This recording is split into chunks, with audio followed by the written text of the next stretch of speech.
Hello, welcome to this very special edition of the Pace Report. I'm Brian Pace, reporting live here at the Blue Note here in New York City.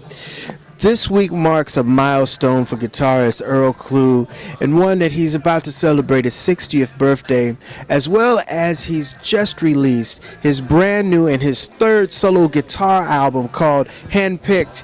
And on this recording, he's collaborating with some greats ranging from Bill Frisell to Vince Gill, as well as he's putting his own spin and take on songs from the Great American Songbook, as well as some great jazz standards like Thelonious Monk's Round Midnight. I sat down earlier with Mr. Klugh and we talked and reflected on his 60 years on this earth, his guitar style, as well as this brand new solo album in which he really is a comfort as far as playing the music that he wants to play at this part of his career.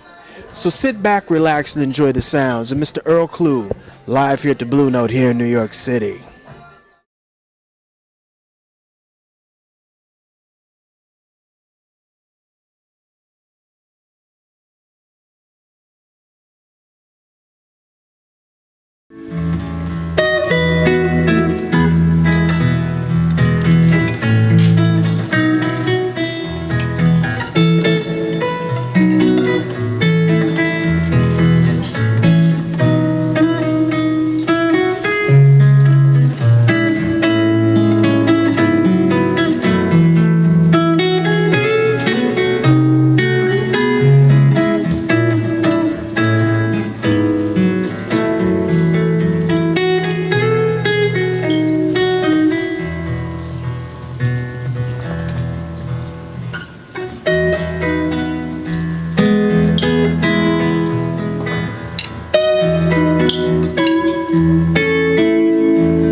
First of all, Mr. Klugh, happy birthday. You have another milestone in your career. You just turned 60. In addition to that, you have a brand new Heads Up Records release called HandPicked.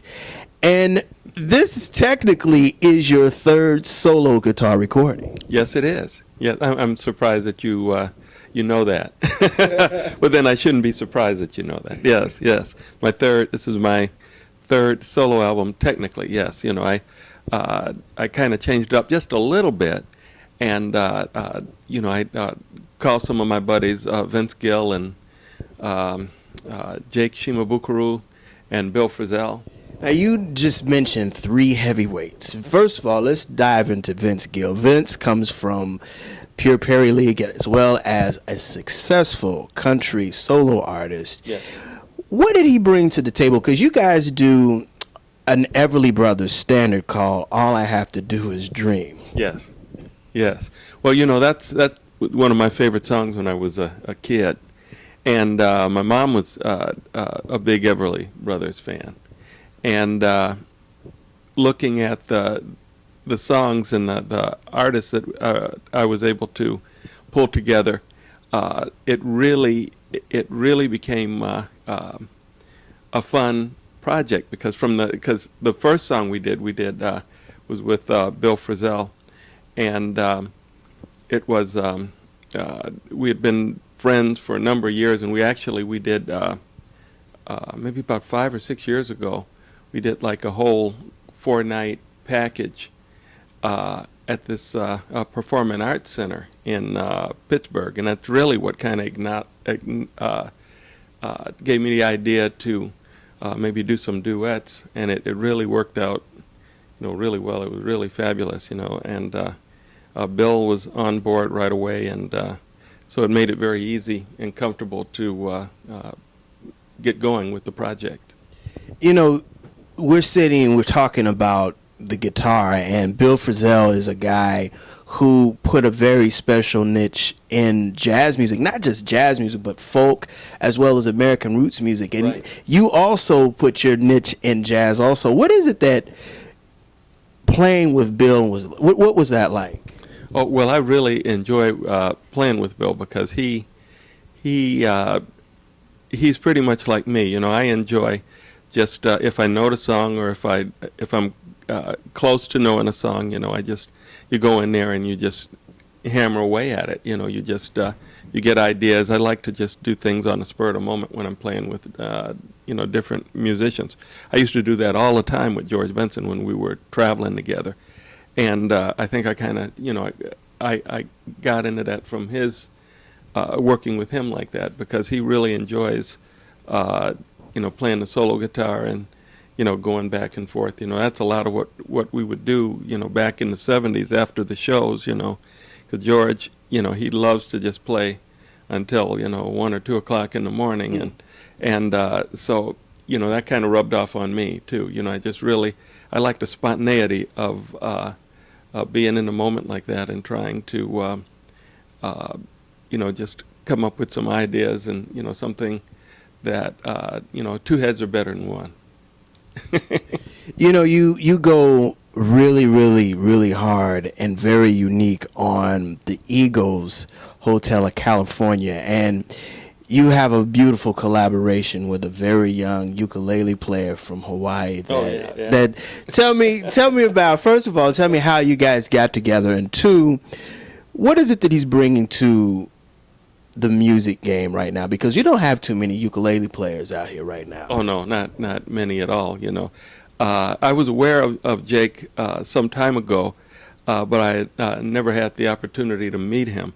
And a couple years back, we were doing a boat cruise, and he was on the boat with me, and so in between the shows and stuff, and sometimes in the morning, we'd get up and just play songs back and forth, and we had a lot of fun doing that, we were, he kind of gets up early. I was like kind of midday, and but we would, get together and say, well, what about this song, so we were, trying to put ideas and things together, and, I was interested in his instrument because I had never, it seemed to me like it was like almost like a viola or something. It was just a different type of timbre. But once we got together and we started playing, and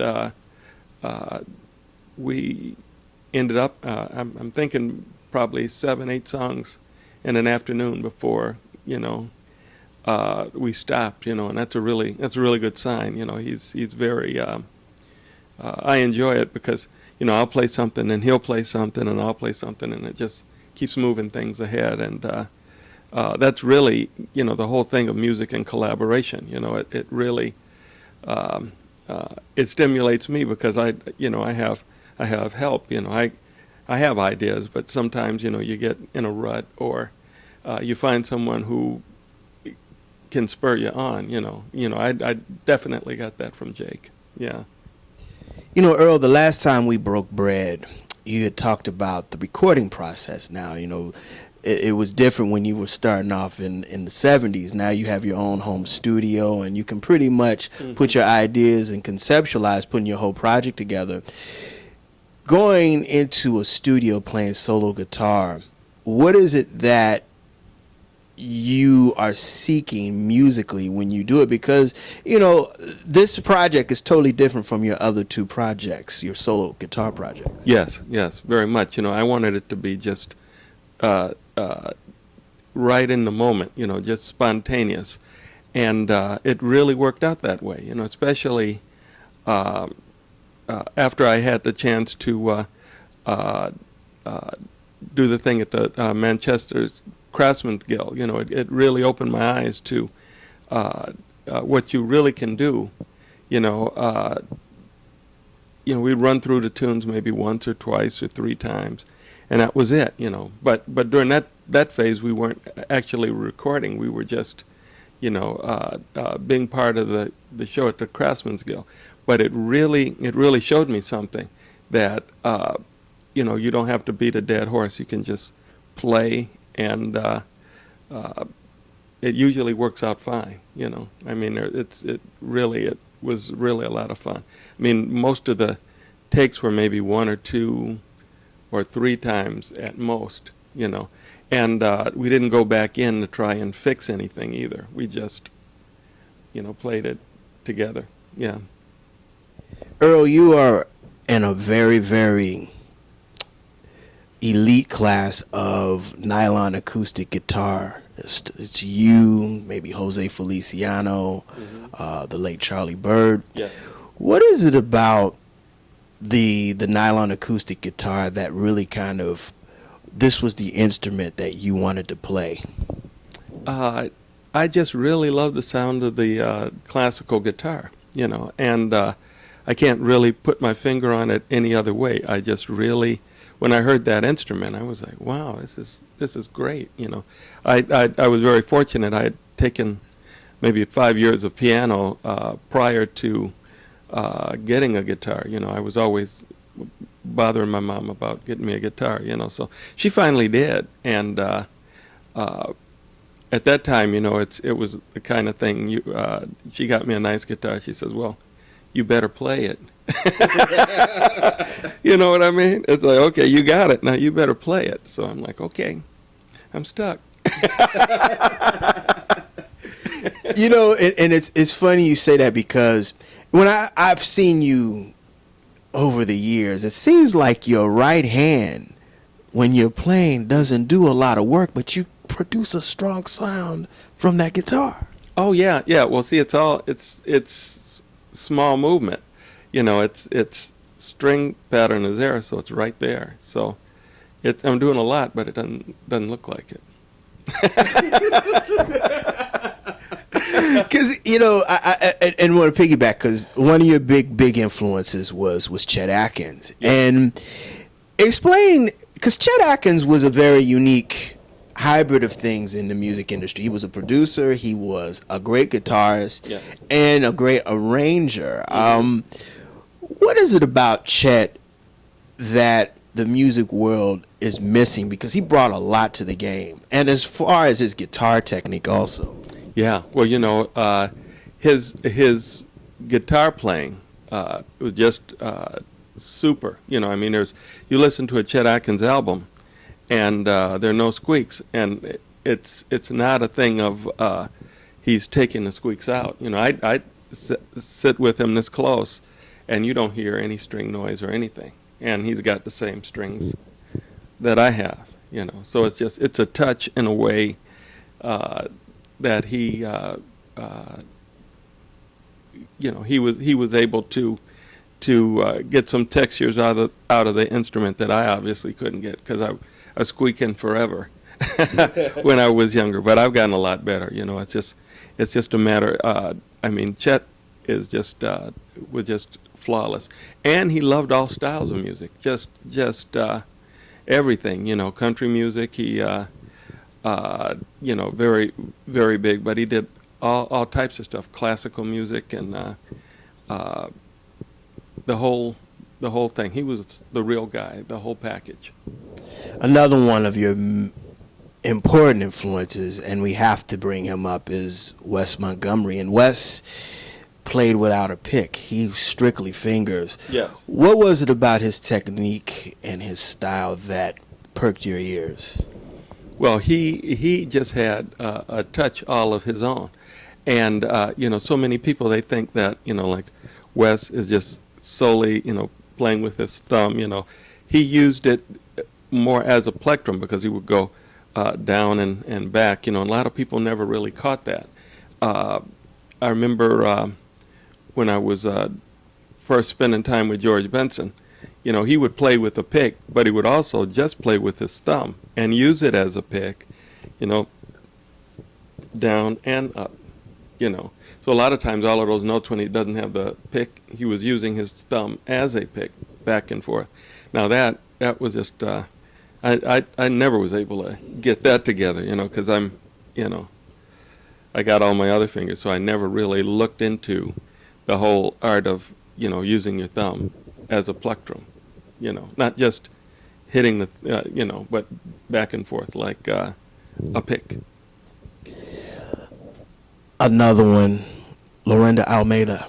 Oh man, Lorinda Almeida is like just one of the greatest players of all time, and he was very ahead of the curve because he obviously studied classical guitar, but there was so much other stuff that was going on at the time, because jazz was fusing with the guitar, and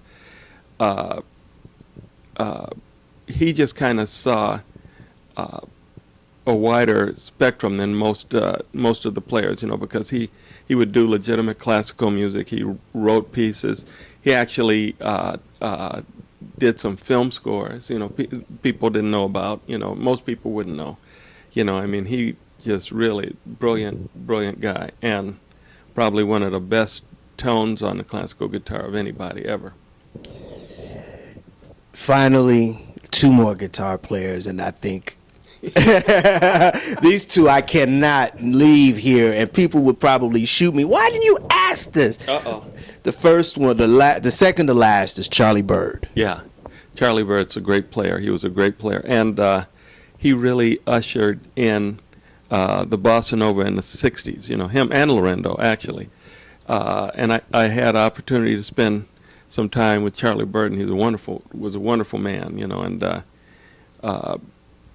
just a great player, and he came along at a really good time because the bossa nova was very big, and it became bigger, and he'd greet you with a smile. Just a wonderful player and wonderful man. And last but not least, a very dear friend of yours and a mentor, and brought you in like a brother, little brother, George Benson. Oh yeah, George. Man, I tell you, he. I owe most of my good fortune to George because he was very interested in the fact that I played nylon string guitar. And actually, when I met him, he had just bought a nylon string guitar, so he was very interested in that. And he still, a lot of times when he's on the road, I think he still keeps a nylon string with him as. When they travel in the States, I know he does. He doesn't like to take his expensive instruments on the road. Reflecting, at 60 and reflecting almost 40 years ago, playing on the White Rabbit record on CTI Records, what was it like being thrown full throttle into the world? Because George put you out there. Oh yeah, it was crazy. He was really trying to help me, but he was going around talking about, he said, this guy is going to be the greatest guitar player in the world. And I remember there was somebody, and I walked in, and I'm trying to play, and guy's looking. He says, "Well, you're not as good as what George was."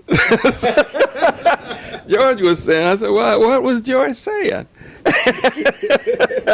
You're gonna get me in trouble now, No, it just it was just really great being able to spend my time like that with George. He in Detroit, he would come and he'd play at a club, Baker's Keyboard Lounge, which was a big club in Detroit, and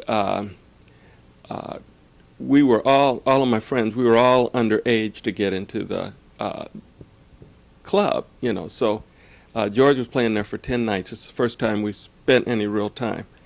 And so after the shows, we would, all of my guitar buddies, we would all, hang out after the show, and growing up in Detroit, it was a different type of thing.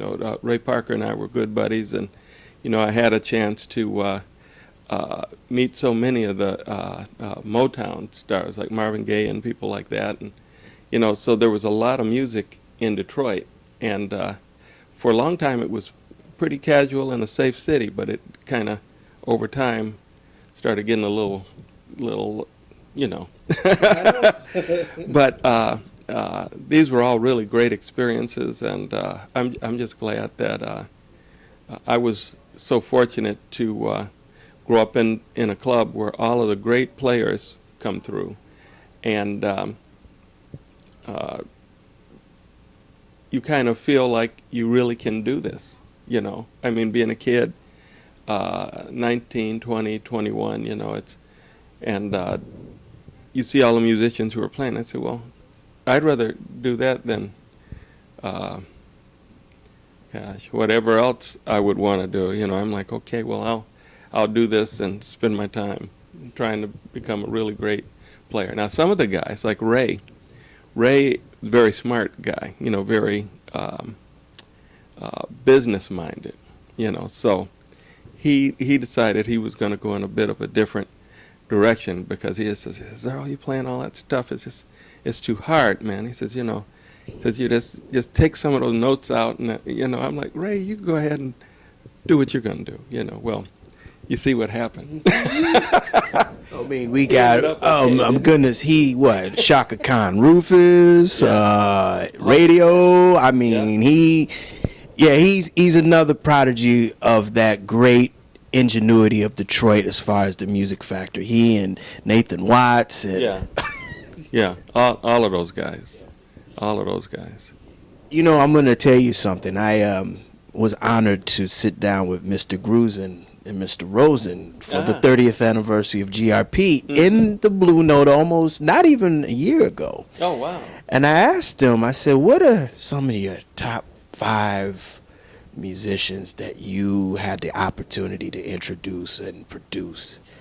And they were like, well, I can't answer that. But they answered it, and both of them said Earl Klugh. Oh, well, that's good. That's good. I tell you, that's for sure, because we really had some good times at that point. I mean, it was really, really special. You know, it's one thing getting a record contract. You know, there's all kind of companies. You know, but I was fortunate enough to get together with Dave and Larry, and you know, I wrote my little songs, and I was all nervous about he says, well, we're gonna record, and we got it all figured out. Don't worry about it. We have the engineers and everything, and the songs, the demos you sent us, they sound really nice, and it'll be fine. So I get there, you know, and they're 30-piece orchestra, and you know, I'm like, oh man, and all the music starts coming up. I'm saying, man, listen to all of this. This is really pretty good. Couldn't believe it, you know. Yeah. When you listen to those first 2 records, do you smile? Do you cringe? What do you think now? You know, over 40 years after you recorded those records, what do you think about those records now? I think that they're very good, you know, and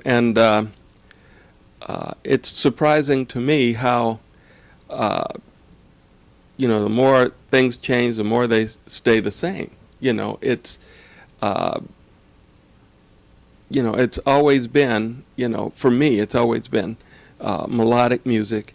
You know, I like you know, exciting songs and stuff like that. But, you know, for me, I really enjoy melodic music, you know, and I was a big bossa nova fan, and, you know, all of the genres that were coming up at that time. You know, it was just an excellent time for music. And I'm really glad that was my era, because I really think that's some of the best music ever. Yeah, you were part of the very early John Lucien, Angela Bofield. You guys were really the beginning of GRP record. Yeah, absolutely. Yes, I was the first guy on GRP. That's right. Yeah. That's right.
Earl, for almost over 40 years, you have played in a variety of music situations. The solo guitar, the collaboration, you've done big band, you've done orchestral.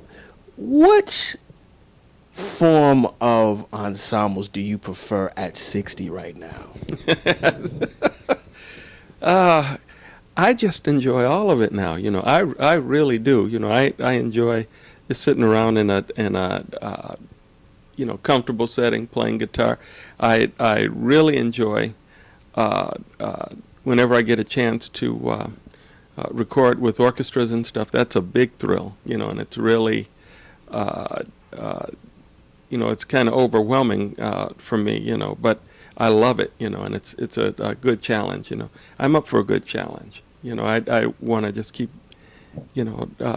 pushing ahead and being better and better. And, now I'm kind of looking toward trying to write more original songs right now, because been doing so much of the other. I think I'm going to try and really, probably won't be all original songs, but I'm going to really try to, put some together. I've been trying to work on it fairly recently, so that's the next thing I'm really looking at, as far as kind of return to the 5 or 6 piece band idea.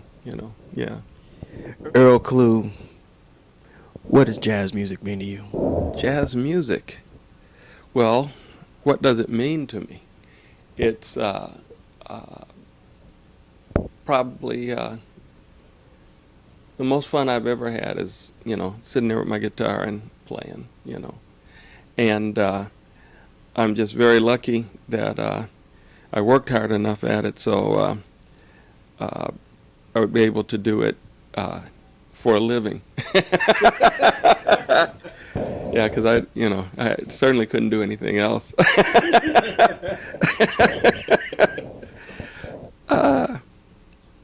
I can't say, I'm just a lucky guy, and it's great being here, Pinch myself, we're here at the Blue Note, and you look at all of the names on the doors and the walls, and, and it's really something to be part of that. Even is amazing to me. Any wisdom you want to pass on at 60 years old, 60 years young? 60 years young? Don't turn 60. I don't know. It's I wake up every day, and I'm very happy. I have a very happy life, and things are good, and I don't know what to tell you. I'm glad we're sitting here and having a good time, and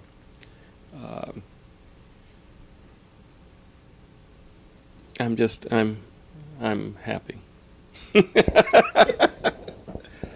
That'll do it again for another edition of the Pace Report, reporting live here at the Blue Note here in New York City. I'd like to personally thank the incomparable Earl Klugh for his time, as well as the staff and management here at the Blue Note. As always, please visit my website, www.thepacereport.com, for my weekly column as well as my past segments. Until next time, remember, if it's in the groove, it'll make you move. Till next time, peace.